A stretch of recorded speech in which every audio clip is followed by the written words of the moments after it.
Hello everyone. तो कैसे हैं आप लोग? आशा करते हैं कि सभी लोग मस्त होंगे। तो दोस्तों, आज के इस लेक्चर में हम डिस्कस करने जा रहे हैं क्लास 12th का चैप्टर 7 अल्टरनेटिंग करंट। ठीक है, आज का जो हमारा लेक्चर है इस चैप्टर का लास्ट लेक्चर होगा थियरी का। ठीक है, इससे पहले भी हमने कुछ लेक्चर्स पे वीडियो हमने बनाया हुआ है जिनका लिंक डिस्क्रिप्शन बॉक्स में दिया हुआ है। यदि आपने उन वीडियोस को नहीं देखा है तो एक बार डिस्क्रिप्शन बॉक्स में जाएं और सारे के सारे वीडियोस को पार्ट वाइज देखें, आपको बड़ा ही क्लियरली समझ में आएगा। उसमें हमने एनसीईआरटी के किसी भी टॉपिक को लीव नहीं किया है। बचे हुए जो दो टॉपिक्स हैं जिसमें अल्टरनेटिंग करंट है और दूसरा है ट्रांसफार्मर, इन दोनों के बारे में आज के इस लेक्चर में हम डिस्कस करेंगे। तो आइए देर ना करते हुए स्टार्ट करते हैं आज के इस लेक्चर को। हमारा जो टॉपिक है एसी जनरेटर। ठीक है ना, एसी जनरेटर देखो इसके नेम से क्या क्लियर हो रहा है। एसी जनरेटर की तुम पहले बात ही छोड़ दो, पहले हम देखते हैं जनरेटर का मतलब क्या होता है। जनरेटर, जनरेटर से हम समझते हैं कि जो जनरेट करे। ठीक है ना, यहाँ पे जनरेटर मतलब क्या होता है, जो जनरेट करे यानी कि जो प्रोड्यूस करे उसे हम जनरेटर कह सकते हैं। प्रोड्यूस क्या करेगा? एसी मतलब alternating current, alternating alternating current. ठीक है ना, यानी कि वह जनरेटर जो अल्टरनेटिंग करंट को प्रोड्यूस करता है उसे एसी जनरेटर कहते हैं। ठीक है, वह जनरेटर जो अल्टरनेटिंग करंट को प्रोड्यूस करता है उसे हम बोलते हैं एसी जनरेटर। ठीक है, और वह जनरेटर जो डीसी करंट को प्रोड्यूस करता है, या डीसी करंट बोलो या फिर डीसी वोल्टेज कह सकते हो, डायरेक्ट करंट वोल्टेज, उसको जो प्रोड्यूस करता है उसे हम बोलते हैं डीसी जनरेटर। ठीक है, सिंपली अगर हम बात करें इलेक्ट्रिक जनरेटर का तो पहले समझेंगे कि इलेक्ट्रिक जनरेटर क्या होता है। Electric generator is a device which convert mechanical energy into electrical energy. ठीक है, वह डिवाइस जो मैकेनिकल एनर्जी को इलेक्ट्रिकल एनर्जी के फॉर्म में कन्वर्ट कर दे उसे हम बोलते हैं इलेक्ट्रिक जनरेटर। ठीक है ना, इलेक्ट्रिक, या यही पे देता हूँ यहाँ पे, इलेक्ट्रिक जनरेटर कहते हैं। अब इलेक्ट्रिक जनरेटर हमने बताया कि दो कैटेगरी होती है, पहला एसी जनरेटर, दूसरा होता है डीसी जनरेटर। हमें आज के इस चैप्टर में डीसी जनरेटर के बारे में बिल्कुल भी नहीं पढ़ना है, जो हमारे सिलेबस में भी नहीं है, लेकिन फिर भी मैं बताता हूं आपको कि जो डीसी जनरेटर होता है वो डायरेक्ट करंट वोल्टेज को प्रोड्यूस करता है और जो एसी जनरेटर होता है वो अल्टरनेटिंग करंट वोल्टेज को प्रोड्यूस करता है। ठीक है, अब सिंपली देखते हैं इसके किन किन टॉपिक पे डिस्कशन करेंगे। सबसे पहला तो हम इसके प्रिंसिपल के बारे में डिस्कस करेंगे, दूसरा होगा इसका कंस्ट्रक्शन और तीसरा होगा वर्किंग एंड थियरी। ठीक है, तो पहले समझते हैं हम कि इसका प्रिंसिपल क्या है। सबसे पहले तो हम इसके प्रिंसिपल के बारे में डिस्कस करते हैं। देखो, एसी जनरेटर में क्या है, हम किसी भी आउटर सोर्स से रेक्टेंगुलर कॉइल को रोटेट कराते हैं in the uniform magnetic field. ठीक है, और मैग्नेटिक फ्लक्स में चेंजिंग आती है, due to the change in magnetic flux वहाँ पे ईएमएफ जनरेट हो जाएगा। ठीक है ना, और हम जानते हैं कि जो अल्टरनेटिंग करंट है it works on the principle of electromagnetic induction. ठीक है, सिंपली कह सकते हो कि एसी जनरेटर वह डिवाइस होता है जो ईएमआई के प्रिंसिपल पे वर्क करता है, यानी कि इलेक्ट्रोमैग्नेटिक इंडक्शन के प्रिंसिपल पे वर्क करता है। ठीक है, देखो इसके कंस्ट्रक्शन में हमें क्या पढ़ना है। कंस्ट्रक्शन का मतलब ये है कि जब भी हम एसी जनरेटर को डिज़ाइन करते हैं तो उसमें कौन कौन से पार्ट होते हैं, उन पार्ट के बारे में देखो हमें डिस्कशन करना है। तो सिंपली मैं बताऊं आपको कि जो एसी जनरेटर होता है वो कुछ इस टाइप का होता है। ध्यान से देखिएगा, यहाँ पे हमने देखा कि दो मैग्नेट लगे होते हैं, मैग्नेट के दो पोल हो गए, ऐसे कह सकते हो। इसका जो अंदर वाला जो पोर्शन होता है कॉनकेव टाइप का होता है। ठीक है, इधर हो गया हमारा नॉर्थ पोल और ये हो गया साउथ पोल। आप जानते हैं कि हमेशा जो मैग्नेटिक फील्ड का डायरेक्शन है in the outside of the magnet, जो मैग्नेटिक फील्ड का डायरेक्शन है वो नॉर्थ से साउथ की तरफ होता है। ठीक है, आप सभी को पता है कि जो मैग्नेटिक फील्ड का जो डायरेक्शन होगा वो नॉर्थ से साउथ की तरफ होगा, आउटसाइड ऑफ द मैग्नेट। ठीक है, यानी कि अगर हम इसके बीच में एक रेक्टेंगुलर कॉइल को प्लेस करते हैं, जैसे हमने इस रेक्टेंगुलर कॉइल को नाम दे दिया ए बी सी डी। ठीक है ना, इस रेक्टेंगुलर कॉइल को हमने नाम दिया ए बी सी डी।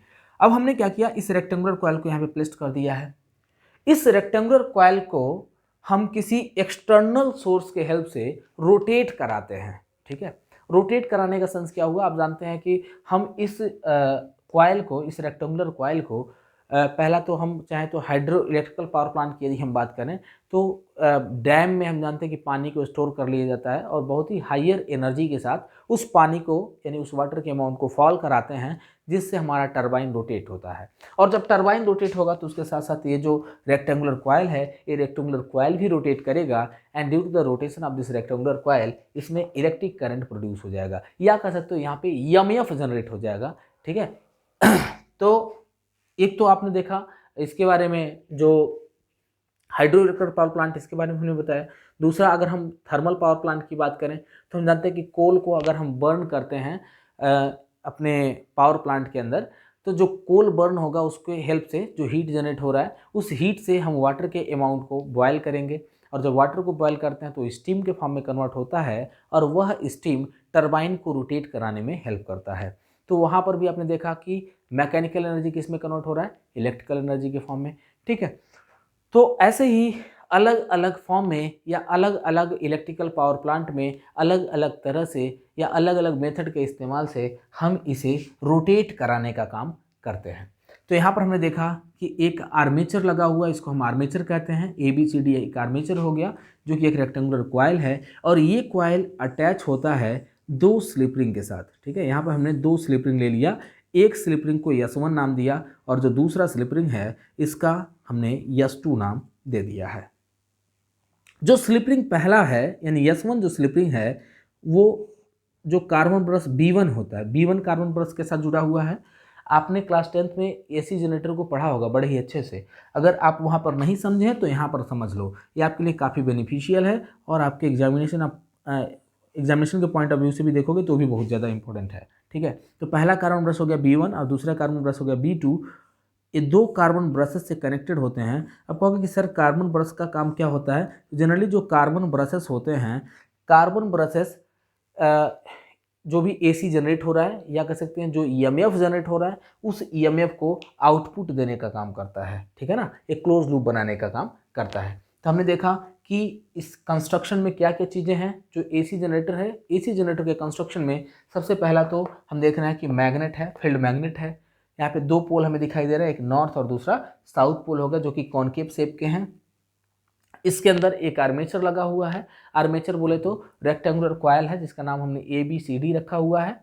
ये आर्मेचर कनेक्टेड है इस दो स्लिप रिंग के साथ। पहला स्लिप रिंग S1 है, दूसरा स्लिप रिंग S2 है, और ये फिक्स्ड है किसी एक एक्सिस पर जिसे हम शाफ्ट कहते हैं। ठीक है ना, इस शाफ्ट पे ऐसे फिक्स्ड है। आखिर ये रोटेट करेगा तो किसी एक्सिस पे रोटेट करना है इसको, तो यहाँ पर देखो एक शाफ्ट पे ये फिक्स्ड है और ऐसे ओमेगा वेलोसिटी से मान लीजिए ये रोटेट करेगा। ठीक है, ओमेगा, यहाँ पे ओमेगा हमने लिखा है, ओमेगा वेलोसिटी से रोटेट करेगा। और यहाँ पर हमने देखा कि दो स्लिप रिंग S1 S2 हो गया जो कि कनेक्टेड है B1 B2 से, दो कार्बन ब्रशेस से कनेक्टेड हैं, और ये कार्बन ब्रशेस जो इसमें अल्टरनेटिंग करंट जनरेट होगा उसको आउटपुट देने का काम करेंगे, बाहर निकालने का काम करते हैं। ठीक है, तो कंस्ट्रक्शन भी लगभग आपको समझ में आ गया होगा। आइए अब देखते हैं इसके वर्किंग के बारे में कि ये वर्क कैसे करता है, और वर्किंग के साथ साथ हम इसके थियरी को भी यहाँ पर एक्सप्लेन करेंगे। हालांकि हमने इसके थियरी को अपने EMI वाले लेक्चर में अपलोड कर दिया था। EMI का जो लास्ट लेक्चर था उसमें हमने AC के थियरी को डिराइव किया था। खैर यहाँ पर भी मैं आपको बताऊँगा कि कैसे यहाँ पर EMF जनरेट होता है, इस चीज़ को हम यहाँ पर डिस्कस करेंगे।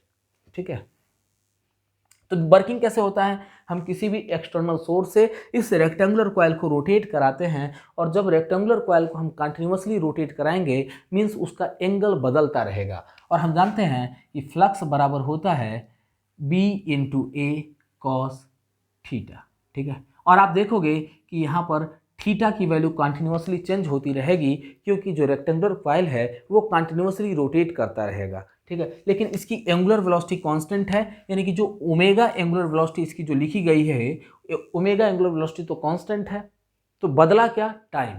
ठीक है, तो जैसे जैसे टाइम बदलेगा टाइम के रिस्पेक्ट में यहाँ पर एंगल भी चेंज होता रहेगा। ठीक है, और जब एंगल चेंज होगा तो सिंपली कह सकते हैं आप कि फ्लक्स में चेंजिंग आएगी, and due to the change in magnetic flux यहाँ पर EMF प्रोड्यूस्ड हो जाएगा। और जब EMF जनरेट हुआ तो जनरेटेड EMF के कारण इसमें करंट फ्लो करना शुरू कर देगा, और कुछ इस वे में ऐसे इसमें करंट फ्लो करेगा जिसको कार्बन ब्रशेस की हेल्प से हम आउटपुट देने का काम कर देते हैं।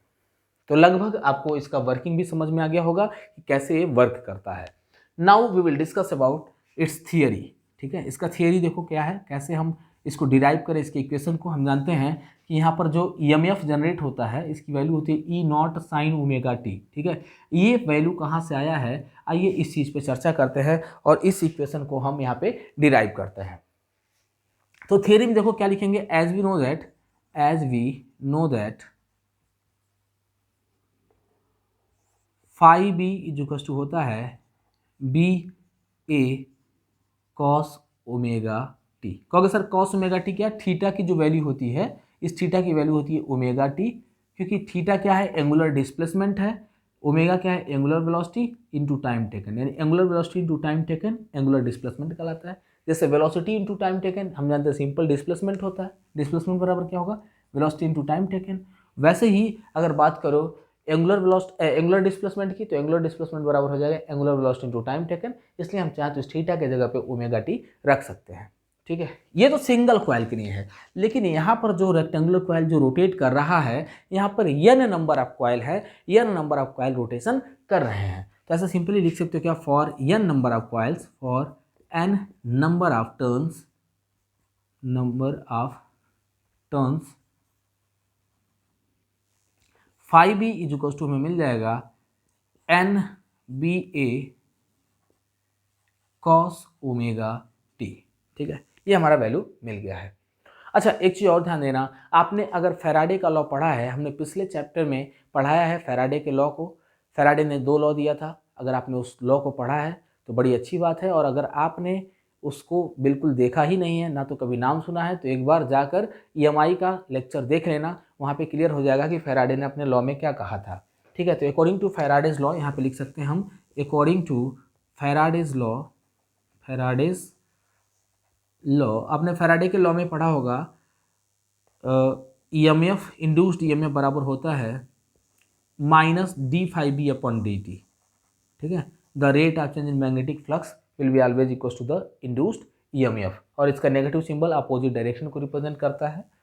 तो यहाँ पर देखिएगा क्या मिलेगा हमें, यहाँ मिल जाएगा E is equal to D upon D T, phi के जगह पे फाई का वैल्यू रख लेंगे, और फाई का वैल्यू होता है N B A cos omega T, ठीक है। और बच्चों यहाँ पे माइनस साइन भी है, तो इसलिए यहाँ पे सामने माइनस साइन लगा लेते हैं। तो EMF बराबर हो जाएगा, ये तीनों के तीनों term N B A constant है, इसलिए इसको हमने बाहर निकाल लिया है, चूँकि यहाँ पे माइनस है तो माइनस लिख लिया, D upon D T cos omega T, ठीक है। और कॉस ओमेगा टी को जब आप डिफ्रेंशिएट करेंगे तो आपको मिलेगा minus omega sine omega T, ठीक है।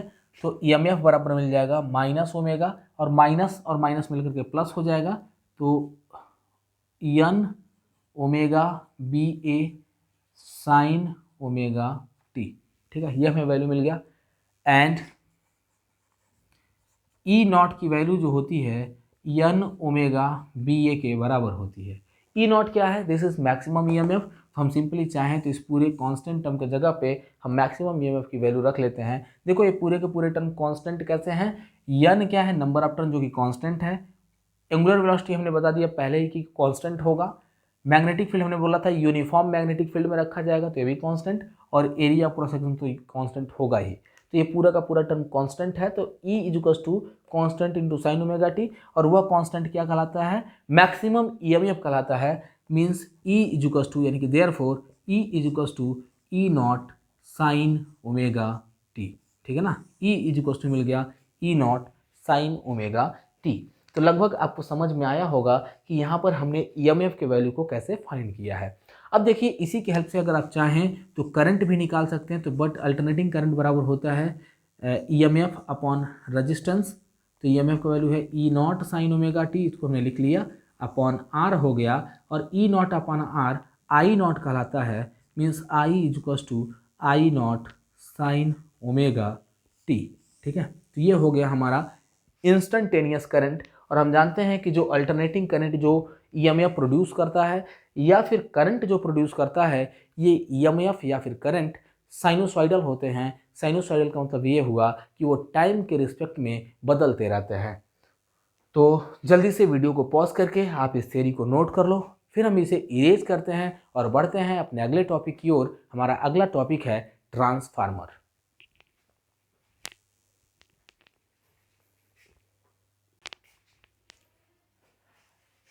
सो guys, our next topic is transformer. तो आइए देखते हैं कि ट्रांसफार्मर क्या होता है, ट्रांसफार्मर कहाँ कहाँ यूज होता है और कैसे हम ट्रांसफार्मर को वर्क कराते हैं। आइए इन सब सारे डिटेल्स के बारे में हम यहाँ पर डिस्कस करते हैं। तो सबसे पहले बात करें अगर हम ट्रांसफार्मर की, तो इसके नेम से क्लियर है, ट्रांसफार्मर मतलब जो ट्रांसफॉर्म करे, ठीक है ना, जो ट्रांसफॉर्म करे किसको, इलेक्ट्रिकल एनर्जी को। यानी सिंपली कह सकते हो कि ट्रांसफार्मर वह डिवाइस होता है जो लोअर पोटेंशियल को हायर पोटेंशियल में कन्वर्ट करता है या फिर हायर पोटेंशियल को लोअर पोटेंशियल के फॉर्म में कन्वर्ट करता है। ठीक है, सिंपली कह सकते हो कि ट्रांसफार्मर वह डिवाइस होता है जो हायर पोटेंशियल को लोअर पोटेंशियल के फॉर्म में कन्वर्ट करेगा या फिर लोअर पोटेंशियल को हायर पोटेंशियल के फॉर्म में कन्वर्ट करेगा। अब कहोगे कि सर ट्रांसफार्मर का यूज क्या है, या यहाँ पे दो कंडीशंस हो रहा है, लोअर को हायर या हायर को लोअर, यहाँ इसका यूज कहाँ कहाँ करते हैं, तो आइए इसके बारे में चर्चा करते हैं। तो सिंपली अगर हम बात करें ट्रांसफार्मर की, तो आपने देखा होगा मोबाइल के चार्जर को देखा होगा, ठीक है, जितने भी प्रकार के चार्जर आते हैं आप उसको हाथ से टच कर देते हैं, उसके बावजूद भी आपको शॉक नहीं लगता। ठीक है, अगर सेलफोन का चार्जर है उसे आप उसमें लगाकर, सॉकेट में लगाकर स्विच ऑन किए हैं और हाथ से टच कर दे रहे हैं तो भी आपको शॉक नहीं लगता। क्यों नहीं लगता? क्योंकि उसके अंदर एक ट्रांसफार्मर होता है और वह ट्रांसफार्मर हायर पोटेंशियल को लोअर पोटेंशियल के फॉर्म में कन्वर्ट कर देता है। यानी हम जानते हैं हमारे घरों में 220 वोल्टेज पोटेंशियल होता है, आता है जो नॉर्मल पोटेंशियल है, लेकिन जो चार्जर जिस चार्जर की हेल्प से हम मोबाइल को चार्ज करते हैं उसमें 220 वोल्ट पोटेंशियल प्रोपेगेट नहीं कर पाता, क्योंकि उसमें जो ट्रांसफार्मर लगा होता है वह ट्रांसफार्मर ईएमएफ के वैल्यू को कम कर देता है, यानी डिक्रीज कर देता है। तो पहला आपने समझ लिया कंडीशन कि कैसे एक हायर पोटेंशियल को लोअर पोटेंशियल के फॉर्म में कन्वर्ट करेगा। दूसरा मैं बताता हूँ आपको, एक ऐसा भी ट्रांसफार्मर होता है जो हायर पोटेंशियल को लोअर पोटेंशियल को हायर पोटेंशियल के फॉर्म में कन्वर्ट करता है। अब देखो वह ट्रांसफार्मर क्या है जो लोअर को हायर में कन्वर्ट करता है और कहाँ यूज होता है। तो जनरली जो ट्रांसफार्मर लोअर पोटेंशियल को हायर पोटेंशियल के फॉर्म में कन्वर्ट करता है उसका इस्तेमाल हम करते हैं थर्मल पावर प्लांट के पास, या जो भी पावर प्लांट होते हैं, इलेक्ट्रिकल पावर प्लांट सिंपली कह सकते हो, जो भी इलेक्ट्रिकल पावर प्लांट होते हैं वहाँ पर इस ट्रांसफार्मर का यूज किया जाता है। जो भी इलेक्ट्रिक करंट जनरेट होता है वहाँ पर उस इलेक्ट्रिक करंट को हम बढ़ाने का काम करते हैं, यानी कि मैग्नीफाई करने का काम करते हैं और लोअर पोटेंशियल को हायर पोटेंशियल के फॉर्म में कन्वर्ट करने का काम करते हैं। ठीक है, या फिर तुमने देखा होगा हमारे गांव में या फिर हमारे शहरों में ट्रांसफार्मर लगे हुए रहते हैं, तो उन ट्रांसफार्मर का क्या यूज है इसके बारे में भी चर्चा कर लेते हैं। जनरली जो पावर प्लांट से कह सकते हो, जो भी पावर प्लांट है, किसी भी पावर प्लांट से जो ईएमएफ या कह सकते हो सिंपली जो पोटेंशियल हमारे घरों तक आता है, हमारे घरों तक नहीं कह सकते, उस ट्रांसफार्मर तक आता है, वह पोटेंशियल काफ़ी ज़्यादा होता है, लगभग 11,000 वोल्ट कह सकते हैं आप, या फिर उससे भी ज़्यादा 33,000 वोल्टेज पोटेंशियल भी आ जाता है। ठीक है, या ईएमएफ आ जाता है। तो अब ज़रा सोचो कि अगर हम 11,000 वोल्टेज करंट को ईएमएफ को अगर हम अपने घरों में लेकर के आते हैं तो क्या हम कोई भी अप्लायंस वर्क करा पाएंगे? नहीं।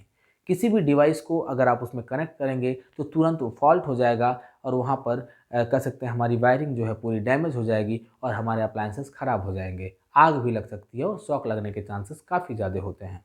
ठीक है, तो सिंपली कह सकते हैं क्या कि जो ट्रांसफार्मर हमारे गांव में लगा हुआ है या हमारे शहर में जो ट्रांसफार्मर लगा हुआ है वो हायर पोटेंशियल को लोअर पोटेंशियल के फॉर्म में कन्वर्ट करता है, यानी जो 11,000 वोल्टेज का पोटेंशियल उसको मिल रहा है उसको 220 वोल्ट के फॉर्म में कन्वर्ट करने का काम करता है।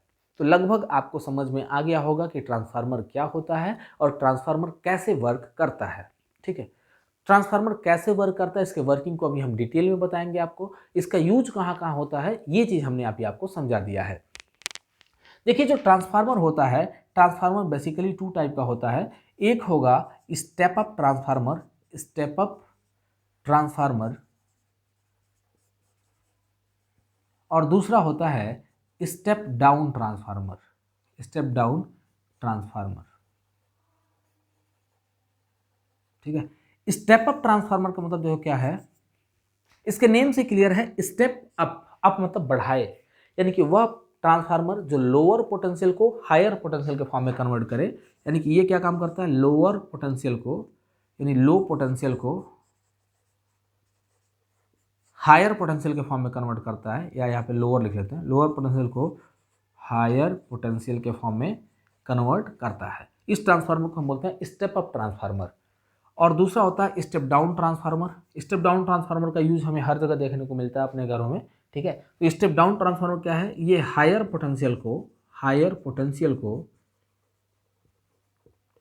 लोअर पोटेंशियल के फॉर्म में कन्वर्ट करने का काम करता है, ठीक है।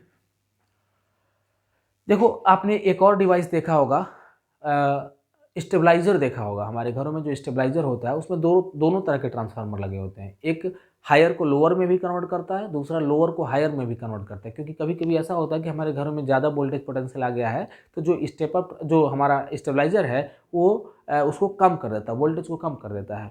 और कभी कभी ऐसा भी होता है कि हमारे घरों में कम पोटेंशियल आया है, यानी कि लाइट डिम है, उस कंडीशन में जो हमारा स्टेबलाइजर है वो ईएमएफ को बढ़ा देता है। यानी कि उसमें उसके अंदर जो स्टेबलाइजर है उसके अंदर स्टेप अप ट्रांसफार्मर भी होता है और स्टेप डाउन ट्रांसफार्मर भी होता है, और वो कह सकते हो जैसा उसका सिग्नल मिलता है उसके अनुसार वो वर्क करता है, ठीक है।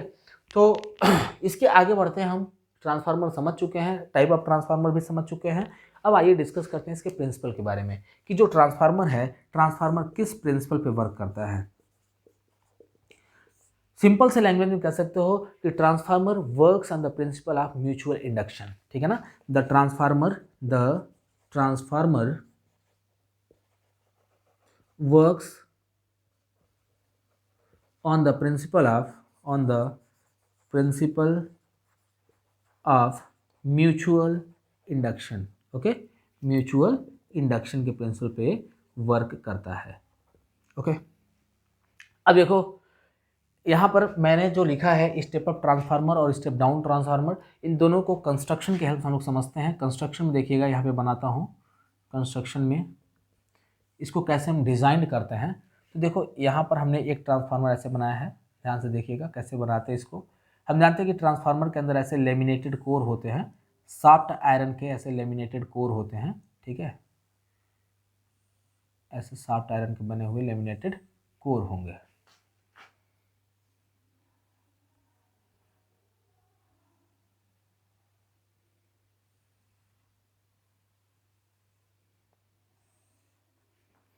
और यहाँ पर कुछ इस वे में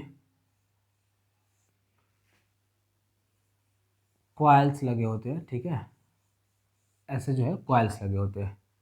यहाँ पर दोनों का कंडीशन भी मैं बताऊंगा, कौन सा स्टेप अप है और कौन सा स्टेप डाउन है।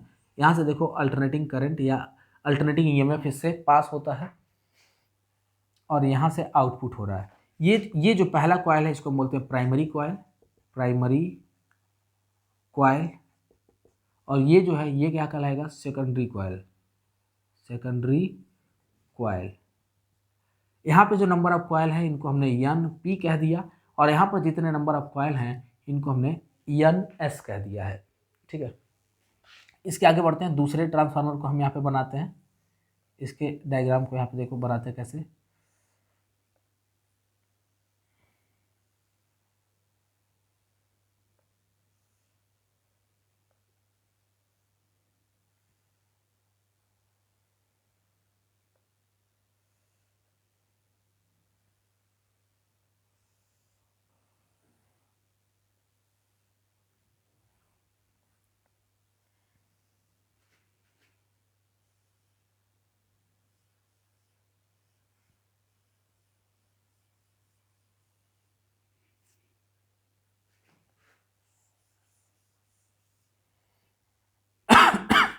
सॉरी, ये रहा हमारा दो ट्रांसफार्मर हमने बना दिया है। एक ट्रांसफार्मर जो है स्टेप अप ट्रांसफार्मर है और दूसरा जो ट्रांसफार्मर है स्टेप डाउन ट्रांसफार्मर है, ठीक है। ये हो गया प्राइमरी कॉइल और ये हो गया सेकेंडरी कॉइल, ठीक है। अब देखो पहले ट्रांसफार्मर में हम देख रहे हैं कि जो नंबर ऑफ प्राइमरी कॉइल है इनकी संख्या कम है और सेकेंडरी कॉइल की संख्या ज़्यादा है। तो जब नंबर ऑफ प्राइमरी कॉइल कम होगा और सेकेंडरी कॉइल की संख्या ज़्यादा होगी तो इस ट्रांसफार्मर को हम बोलते हैं स्टेप अप ट्रांसफार्मर, ठीक है। और यदि नंबर ऑफ प्राइमरी कॉइल ज़्यादा हैं और नंबर ऑफ सेकेंडरी कॉइल कम है तो इस ट्रांसफार्मर को हम बोलते हैं स्टेप डाउन ट्रांसफार्मर। तो ये जो स्ट्रक्चर आपको दो जो ट्रांसफार्मर का स्ट्रक्चर दिखाई दे रहा है, इसमें पहला जो है वो स्टेप अप ट्रांसफार्मर का है और जो दूसरा स्ट्रक्चर आप देख रहे हो वो स्टेप डाउन ट्रांसफार्मर का है। यहाँ से देख रहे हैं कि हम एक सोर्स से इसको कनेक्ट किए हुए हैं, यानी कि जो ईएमएफ हम इसको दे रहे हैं वह ईएमएफ लोअर ईएमएफ है जिसको ये हायर ईएमएफ के फॉर्म में कन्वर्ट करेगा, और यहाँ पर हायर ईएमएफ हम देंगे जिसको ये लोअर पोटेंशियल के फॉर्म में या लोअर ईएमएफ के फॉर्म में कन्वर्ट कर देगा।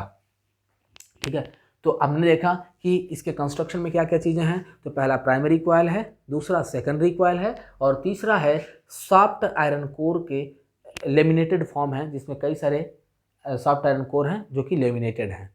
ठीक है, और इससे बाउंडेड है ये कॉपर का वायर ऐसे बाउंडेड है। ठीक है, तो लगभग आपको समझ में आ गया होगा कि इसका कंस्ट्रक्शन क्या है। आइए इससे रिलेटेड हम इसकी थियरी पढ़ते हैं, क्योंकि वर्किंग तो हमने समझा ही दिया है कि इसमें जो हायर पोटेंशियल होगा वो लोअर पोटेंशियल के फॉर्म में यहाँ पे कन्वर्ट होगा, और इस कंडीशन में लोअर पोटेंशियल जो होगा वो हायर पोटेंशियल के फॉर्म में कन्वर्ट होगा, और ये म्यूचुअल इंडक्शन के प्रिंसिपल पर वर्क करेगा। म्यूचुअल इंडक्शन के कारण पहले वाले कॉइल के कारण दूसरे वाले कॉइल में ईएमएफ जनरेट हो जाएगा, वही कंडीशन यहाँ पर भी शो होगा। ठीक है, तो आइए देखते हैं इसकी थियरी क्या है। तो एज वी नो दैट